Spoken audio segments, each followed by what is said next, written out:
Alright, so guys, I know most of you guys are here for Melee content. This is not Melee. But I do want to encourage you to stick around and check out what's going on here. Why? Because I put a little over 600 hours into this game. I think it's fairly fun. It's been my side game on stream for a while. And I want to give a chance to at least try it out, to give you guys a chance to see if you guys want to keep watching it. And for those that watch DBD, a chance for you guys to kind of enjoy that a little bit more as well. So what is this game? This game is Dead by Daylight. It's an asymmetrical survival horror game. And the point of the game, I mainly play Survivor. You can also play as Killer. But the main point of the game is to complete 5 of the 7 generators on the map and to escape the match. Ideally, you want 3 or more people on a team to do that, but sometimes it's only 2, sometimes it's only 1. It just kind of depends. And so I'm going to spend some time, probably in this first game, going over very basic things and not try to give too much explanation on stuff. I'm not going to talk about perks too much. I'm going to talk about killer abilities and kind of how the map can influence things. Just like in Melee, the stage can influence outcomes of games. So can the map and various things about RNG, which is not really something we have to worry about in Melee in this game. So what are some things we need to know about this? A generator, the main objective, takes 80 seconds to complete. We also know that every time a survivor is hit twice, they are knocked over, they can be picked up and put on a hook. If they get hooked 3 times, they are out of the match. So naturally, you don't want anyone to get hooked 3 times before anyone else hasn't been hooked. You want to spread that out. There are lots of strategies and things that come into play with this. And there's teamwork that can be part of it too. I am not in comms with my teammates. Sometimes they are able to hear me, but I'm not able to hear them, so that way I can keep on talking to you guys and streaming effectively and things like that. Once in a while we do a comms game, but that is not something we're doing now. What do we know about Wretched Shop? Wretched Shop is a map that is it's a little more spread out. It got reworked a little bit recently. There's not so many. I think the RNG got evened out on it recently, so that's okay. We're going to go to a middle generator. We want to get a middle generator done. Why? Because the middle generator is going to be something that means the killer has to spread out more to do farther away gens. We do have a teammate messing around behind us. They will stop if we just ignore them. 2 people on a generator is going to get it in 47.5 seconds. We do see our spine show light up, meaning the killer is in the area. Got to keep that in mind. I'm going to go ahead and leave nice and early. I don't want my teammate to get in trouble. We're going to run into Freddy. That is okay. We're going to try and run back to Shaq. Just a bit of a problem. We saw our cat light up. We didn't know exactly which way he was coming from. We probably could have used information to get away from him. That being said, we are going to hang out here. Freddy going to go after our teammate. Going to split pressure onto my other teammates. That's perfectly fine. When you see we did fall asleep when we got hit, that is because Freddy always has the ability to put you into the dream world. We interrupted his ability, and now Freddy is not very pleased. I wish my teammate would stop sandbagging me. I'm not sure where Killer is. I found Killer. This guy's going to like to swing. That's going to be good for us. Luckily, it didn't hit. Okay, so now we know this killer is putting out a lot of split pressure. Split pressure meaning he is getting a lot of hits on various people, not necessarily getting a lot of downs, but it's going to lead to snowballs, going to make it harder to save, all sorts of things like that. We also know that we ran through a blood pool earlier. He target switched and came back to us. Why? He came back to us because we gave him a notification, and also we ruined his prep in a good loop. The good loop being what's known as the God bus. The bus is a strong loop. We see the bus right there. The Freddy has prepped it. We did see that we ran through the blood pool and scream, which I was calling out before. Running through the blood pool is going to slow you down by 15% to making you 85% movement speed of your normal speed, meaning the killer will be a total of 30% faster than you, probably a couple seconds. We're going to hit great skill checks, or we're going to mess them and then wake up. Either way is perfectly fine with us. We're looking around, taking information about where we're going to loop should the killer come over. There's not a whole lot of resources in the area. To be honest, we are in a bit of a dead zone, what it seems like. We'll probably run that back that way if he comes and pressures us. There's our killer. We're going to run back this way. He pressured us. And we should be able to make this vault.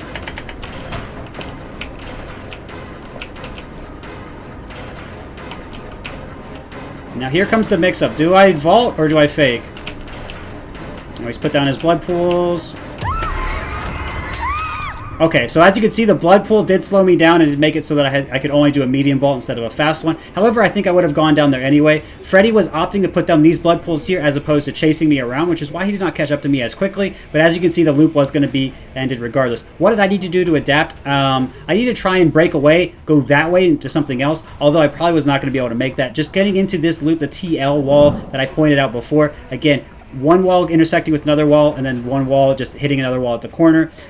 It's a loop. It's hard to play, and then Freddy is going to be able to invalidate that even quicker than most killers, just with his basic abilities. So now we're what's known as slugged. We are very far away. teammates are going to be able to see where I am. We are going to be getting the first gen done. No hooks have happened yet, but a lot of pressures come out. I'm going to start crawling towards my teammates now that I've fully recovered. I cannot pick myself up off the ground unless I have a perk known as Unbreakable.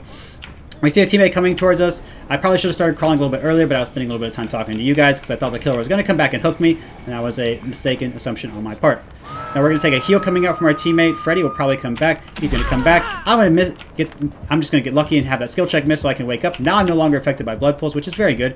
Killer is going to get a notification for that. Does not come back and pressure me as a result. I'm not sure where. Really didn't want that to happen. I am in a dead zone, like I'm saying. But I do have some distance. We're going to try and go this way and see what we have down here. Another TL. He's going to put his stuff down again. I'm looking around to see what else I can use. There's the bus. I'm going to try and go to bus. I was able to break away, kind of like what the mix-up I was talking about before. Pallets there, which means the windows in the back.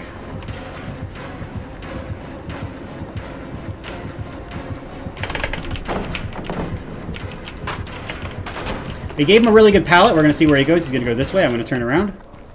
We gave him a really good pallet. Didn't want to, but really didn't want to go down there as well.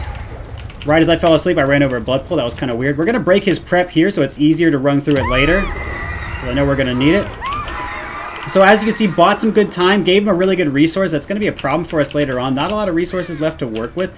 At the same time, we're over by a completed generator. Do we want to do another one in this area? No, we don't. We know all the pallets are real. Because he has blood pools, like again we just ran through there. So now we're having hook trades, which is a very dangerous thing for our team to be experiencing. I need to get on a generator like yesterday. And again, we're going to just break this one as well. This is from our other loop. So a lot of TL walls on this map, and it's just a really challenging situation versus this killer. We have a pallet there we will be able to utilize when it's time. I'm going to wake up, see if I can go for a save. Because I can see that we are in a challenging spot right now. So these generators are close together. I'd like to get one of them done, but at the same time, I'd also like to get a save. And as long as my teammate is looping this area, it's going to be difficult. I wish he did. Hope don't come out this way. All right, good. If he just leaves, I'm okay. That should be good enough. And I'm going to be able to do a borrowed time save, so we're going to go for it. We're going to need my teammate to take this hit. All right, here we go. That's what we needed. There's our borrowed time save. Now we're getting out. Killer's going to be honest. Not much I'm going to be able to do here. Teammate does take a hit from me. Very kind of him. I did have a bit of distance to work with. Now everyone on the team is injured. This is a difficult spot for the team. We could get snowballed here quite easily. Have to keep keeping that in mind. This generator is not really the one I'm going to be working on, so I'm going to leave it. That might be a teammate that wants a heal. Like I said, kind of called out in the very beginning of the match. Here's that generator we really wanted to get done. This might not be the best one to get done if I'm looking around, because there's not much else back here, but at the same time, just really can't be waiting anymore. Need to be getting something done. Need to be pressuring the killer. So I'd like to be working on some of the ones that we passed by that were close together earlier. I think the most important thing now is just to get something done. Put pressure on the killer. As long as my teammates are having the same mindset, we're going to be okay. There's the heal coming out on Levensky, which is going to be pretty good. Because again, Levensky is death hook. I have not been hooked yet. Llama's first hook here. So it's good that Llama's getting hooked. If someone should be hooked next, it should be me or Turtles. Turtles also having the heal coming out on them. It might be him and Levensky healing each other. Now, that's our killer.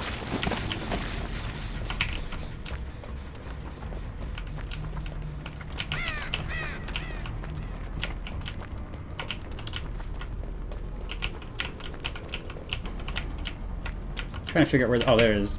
What's up, dude? Oh god, he's already prepped for this. Whoa, that was good. I wanted to fast vault it, didn't quite get the good angle. You need to have a certain angle to fast vault and a certain speed. Just didn't have that. Unfortunately, I could have avoided his hit if I did. There was also a good area down there I could have played in. But instead, I am going into the basement, which is pretty far away from everyone else. And as you can see, blood pools everywhere down here. Going to make it very hard to go for a save. So I really needed to get the fast vault. This goes to show you the punish on not getting some of the basic things right in the game. That being said, teammates are healed. Killer is going to be able to teleport over to some of them. Killer likely has a perk known as Barbecue and Chili. What does that do? When you hook a survivor, you can see the auras of 4 other survivors that are outside of your heartbeat range. And since this killer can teleport, he can see where everyone was. He's likely on one of them now. We see this one over here running and throwing pallets. We know he's pressuring them. He might be coming back to pressure this person. This one's coming in for the save. So that's going to be okay. Someone yelled. That means they ran over a blood pool. Now this one's back on gen, meaning this one's in chase. So this one's going to be coming in for the save still. This one must be awake because they did not scream when they ran over the blood pools. As you see, they scream now. Yep.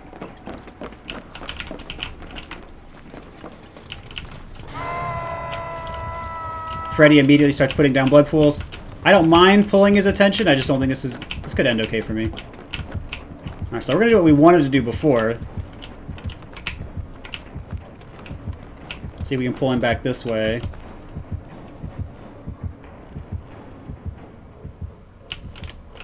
He just wanted to put down some of his preparation and leave. Bit unfortunate. I wanted a little more pressure coming out onto him. But as you can see, this generator and that generator are both here. We need one of these done. I think there's actually another one that's pretty close as well. So at least one of these are being done would be good. Because when 4 generators are done of the 7 total, there will be 3 left. So we need one of these done. And since it's in a strong area, it's certainly pretty good to get done. Thank you for the fake skill check. I appreciate it. And so we're out here really trying to get this generator completed. We see a teammate walking. We saw a crow fly away. It'll respawn in 12 to 13 seconds. Killers and survivors can wake the crows. I kind of want to go break some of Freddy's prep in Shack. Shack being one of the stronger structures that is on most maps. Shack pallet is gone. It is a safe pallet. It means killers have to kick it right away. They're not able to really mind game it or anything. And but I just feel like the generators really need to get completed. So many hook states are coming out. If Levensky or Turtles get hooked next, they are eliminated. If Llama and I get hooked next, it puts a lot of pressure on the rest of everyone else. So it's very important whoever is looping Freddy right now do a great job. Llama is the person in chase, as we can see from him getting hit right there. So I'm on gen. Levensky's on gen down there most likely, I believe.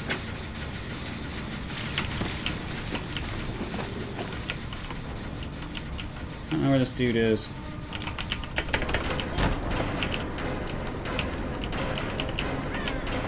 It's always going around.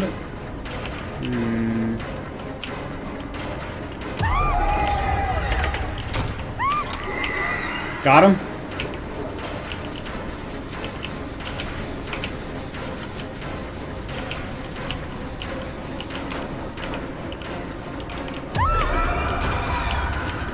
Wanted to break that. Good. Wasted his time. He came back. He did not re-prep the area. That's good. So he wasted his time in a good area. That's fine, putting this perk on me. I am one-shottable now, but it doesn't matter. I'm already one-shot. Good loop on our part. We were not able to get hit through the wall there. We greed these. Nice adrenaline coming out from our teammate. You did see the speed boost where normally he would get hit, but he was able to speed away. Teammate going on door. We're going on other door down this way. Oh, hello, teammate. There's our killer. Unfortunately, I don't think this area is very good. Nice lag. Very cool. Alright.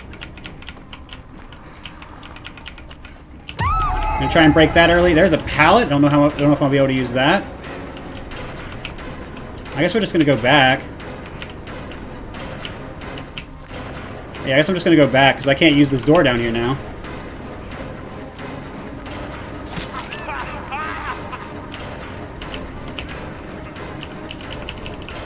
Alright, no one's at the door to open it for us. Someone else is taking... Or, that was metal, man. Holy moly. There's our door.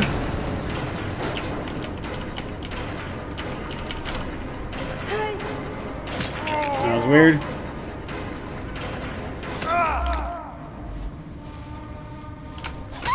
Alright, we just made sure we ran through the door before we got hit.